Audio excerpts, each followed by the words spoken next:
other ones. So this is a different topic. So for these questions, you might have to make some changes to these. If you do, go right into the calculator. Okay? Now, just FYI, we're going to spend some time probably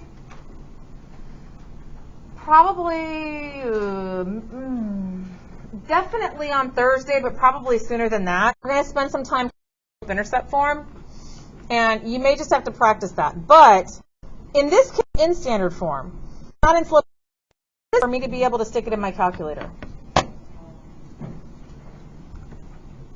Well, no. Y has to be what? No, it has to be equal to y, right? Because my button says y equals, right? If it's not y equals, I can't stick it in the button. So in order for it to be y equals, my equation has to be y equals. That's what all of these were. Like everything that I had here that I could do, or q, I had all these y equals things. So if I can get it to look like y equals, then I can stick it in my calculator, and I'm about that life. Okay? So I'm pretty darn close right here to having this set equal to y. What am I missing? What's here that I don't want? I want to get rid of this negative 5. How do I get rid of the negative 5? Do I add 5? Or divide? What am I going to do? Well, how do I cancel it out?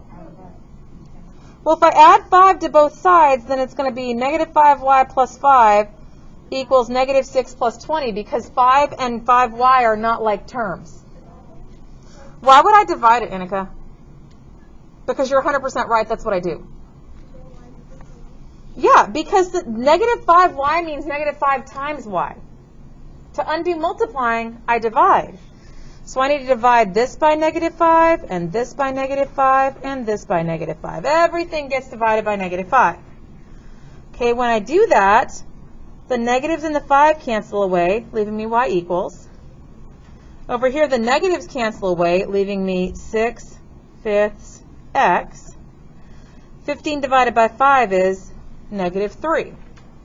Now look, I'm just going to be real honest with you. If you're like, I don't feel confident that on star day I can do that, then here's what you do.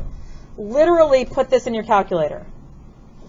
Y equals, I'm not joking, negative 6 divided by negative 5. There's no divided by x plus 15 divided by 5. I mean, like, do that. You're going to get the exact same graph as we do. Which one is it? D. Y'all check and make sure that yours looks the same. 6/5 x minus 3. Ooh, it doesn't look the same. I messed up. God, yes, it's a mistake. There, now it's better. Which one does it match? C.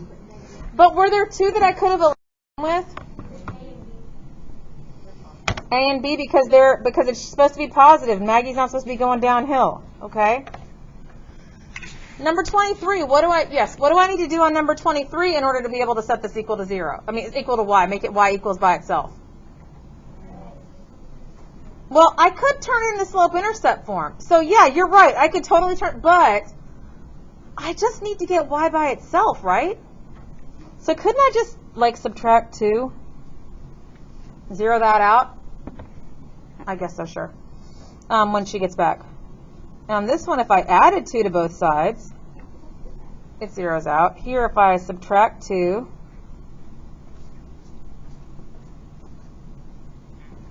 so now I can just put that in y equals. Do you see what I'm saying? So I could take the time to convert it all the way to a slope-intercept, but I don't have to. I just got to get it in y equals. So now I can go to y equals, and I could put 7/5 x plus 7 minus 2. Look at the graph.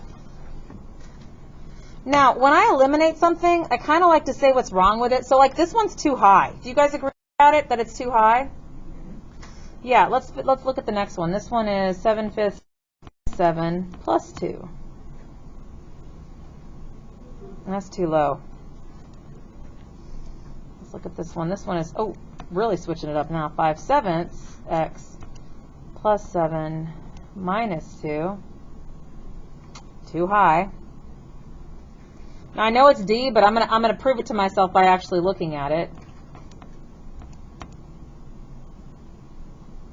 Nope, there it is. Okay.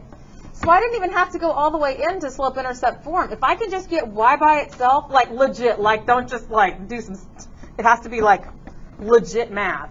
But if I can get y by itself, it can go in the calculator, and then I can compare this to the graph. Okay? What do we think about these? So with just a little modification, we're going to spend some time talking about converting from standard to slope-intercept form. That, some of those, occasionally you'll get something that's in standard form, and then it gets a little crazier. But we'll spend some time talking about that. Not a lot, but a little. So let's look, we're going to just look at some eyeball questions this last few minutes. We're going to just take a look at some eyeball questions just real quick. Okay? Let's look at number 1.